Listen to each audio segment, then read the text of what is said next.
आज 6 मे म्हणजेच आज राजश्री शाहू महाराज यांची पुण्यतिथी। आजच्या दिवशी शाहू महाराज यांची प्राणज्योत मालवली। शाहू महाराज यांनी आपल्या हयातीत बहुजन समाजासाठी त्यांच्या सामाजिक न्यायासाठी केलेले प्रयत्न, आखलेली धोरणे हे सारं जवळपास सर्वांना माहिती आहे। परंतु त्यांचा अंत हा सर्वसामान्यांना तितकासा परिचित नाही आहे। तर शाहू महाराज यांचा मृत्यू हा मुंबईमध्ये झाला। ज्या ठिकाणी त्यांचा मृत्यू झाला त्या ठिकाणी त्यांचं स्मारक आजही आहे। नेमकं हे स्मारक कुठे आहे, त्या स्मारकाची आजची स्थिती नेमकी काय आहे, स्मारकाची देखभाल नेमकी कुणाकडून केली जाते, याचाच आढावा घेतलाय आमचे प्रतिनिधी निकेश शार्दूल यांनी। बघूयात। राजश्री छत्रपती शाहू महाराजांची उद्या 103वी पुण्यतिथी आहे। शाहू महाराजांचा जन्म कोल्हापुरात झाला असला तरी त्यांचं निधन जे आहे ते मुंबईमध्ये झालेलं आहे। मात्र ही माहिती अद्याप देखील कोणाला माहीत नाहीये। मी सध्या आहे गिरगावच्या खेतवाडीमध्ये आणि खेतवाडी परिसरातलीच ही 13 नंबरची गल्ली आहे, ज्या ठिकाणी शाहू महाराजांचं एकेकाळी जे आहे ते पन्हाळा लॉज होता। छत्रपतींचा हा राजवाडा या ठिकाणी होता, त्यामुळे त्यांच्या निधनाच्या वेळी याच गिरगावच्या खेतवाडीमध्ये त्यांचं निधन जे आहे ते झालेलं आहे। 6 मे 1922 रोजी याच ठिकाणी त्यांचं निधन झालेलं होतं आणि त्याच्या स्मरणार्थ एक स्मारक जे आहे ते या ठिकाणी उभारण्यात आलेलं आहे। उद्या पुण्यतिथी असल्यामुळे पुन्हा एकदा मुंबई महापालिकेचे कर्मचारी जे आहेत ते या ठिकाणी साफसफाई करताना आपल्याला पाहायला मिळते। एक तर खरं म्हणजे ही खूप मोठी शोकांतिका आहे की ज्या ठिकाणी शाहू महाराजांचं निधन झालं, ज्या ठिकाणी शेवटच्या काळामध्ये शाहू महाराज राहून गेले, त्या ठिकाणी फक्त हा स्मारक जो आहे तो उभा ठेवण्यात आलेला आहे। इथे जर पाटी बघितले तर त्या पाटीमध्ये स्पष्टपणे नमूद केलेलं आहे पन्हाळा लॉज छत्रपतींचा राजवाडा। राजश्री शाहू छत्रपती महाराज यांचे 6 मे रोजी 1922 रोजी याच ठिकाणी निधन झाले होते आणि त्यांचे शेवटचे बोल होते, मी जाण्यास तयार आहे, डर कुछ नहीं, सबको सलाम बोलो। ही फक्त नावाची पाटी आणि छत्रपती शाहू महाराजांचं हे स्मारक जे आहे ते या ठिकाणी उभा करण्यात आलेलं आहे।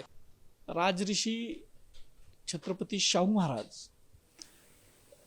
हे 6 मे 1922 ला मुंबई मुक्कामी होते आणि त्यावेळेला त्यांना छातीत वेदना होऊ लागल्या। हा 6 फूट 5 इंच उंचीचा धिप्पाड राजा छत्रपती हा शाहू महाराजांचं जे निवासस्थान मुंबईमध्ये होतं त्याला पन्हाळा लॉज म्हणायची। त्या राजवाड्याचं नाव पन्हाळा लॉज होतं।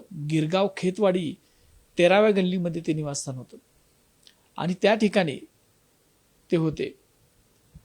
या अंतिम क्षणामध्ये छातीमध्ये प्रचंड वेदना होत असताना शाहू महाराजांना सातारच्या प्रतापसिंह महाराजांची आठवण झाली आणि त्याचबरोबर त्यांना प्रबोधनकार ठाकरेंची आठवण झाली आणि त्यांनी प्रबोधनकार ठाकरेंना बोलवून घ्यायला सांगितलं। प्रबोधनकार ठाकरे ज्या वेळेला शाहू महाराजांच्याकडे आले त्यावेळेला शाहू महाराजांनी त्यांच्याकडनं हातात हात घेतला आणि त्यांना सांगितलं की तू सत्वधीर प्रतापसिंह महाराज यांचं चरित्र लिही अशी शपथ घे। आणि प्रबोधनकार ठाकरेंनी त्यांच्या हातात हात घेऊन ती शपथ घेतली, कारण जसा शाहू महाराजांचा काही सनातनी विचारधारेच्या लोकांनी छळ मांडलेला होता त्यांच्या हयातीतच वेदोक्त प्रकरणामध्ये आणि त्याच्यानंतर, तसाच छळ सातारच्या प्रतापसिंह महाराजांचा ह्या वैदिक प्रकरणामध्ये त्यावेळेला सुद्धा एक प्रकरण झालं होतं 1836-35-36 दरम्यान त्यावेळेला केला गेलेला होता। आणि त्यानंतर या प्रतापसिंह महाराजांना छत्रपतींच्या गादीवरून पदच्युत करून हे काशीमध्ये नेऊन त्यांना कैदेत ठेवलं होतं किंवा परागंदा व्हावं लागलं होतं। अशा या प्रतापसिंह महाराजांचा इतिहास लोकांसमोर जावा याची तळमळ मृत्यूशय्येवर पडलेल्या शाहू महाराजांना लागलेली होती आणि तो इतिहास योग्य पद्धतीनं प्रबोधनकार ठाकरे लिहितील अशी त्यांना आशा होती। म्हणून शाहू महाराजांनी या अंतिम समयी त्यांच्याकडनं वचन घेतलं आणि त्यानंतर थोड्याच वेळामध्ये शाहू महाराजांचं निधन झालं। शाहू महाराजांचं निधन ज्या ठिकाणी झालं तो मुंबईमधला गिरगाव खेतवाडीमधला जो पन्हाळ लॉज होता तो शाहू महाराजांचं स्मारक म्हणून जतन करावं अशी योजना शाहू महाराजांच्या सरकारमध्ये काम केलेले सरसुबे भास्करराव जाधव आणि त्यावेळेला महाराष्ट्र राज्याचे शिक्षण मंत्री असणारे भास्करराव जाधव यांनी मांडलेली होती की शाहू महाराजांचं पुतळारूपी स्मारक तर कराच, पण त्याचबरोबर शाहू महाराजांचं लोकांना उपयोगी होईल असं स्मारक कोल्हापूर संस्थानातल्या आणि सगळ्या शाहूंच्या अनुयायांनी एकत्र करून गिरगावमधला हा पन्हाळ लॉज घेऊन त्या ठिकाणी करावं, त्या ठिकाणी एक वसतिगृह स्थापन करावं, ते चळवळीचं केंद्र व्हावं अशी भास्करराव जाधवांची मागणी होती.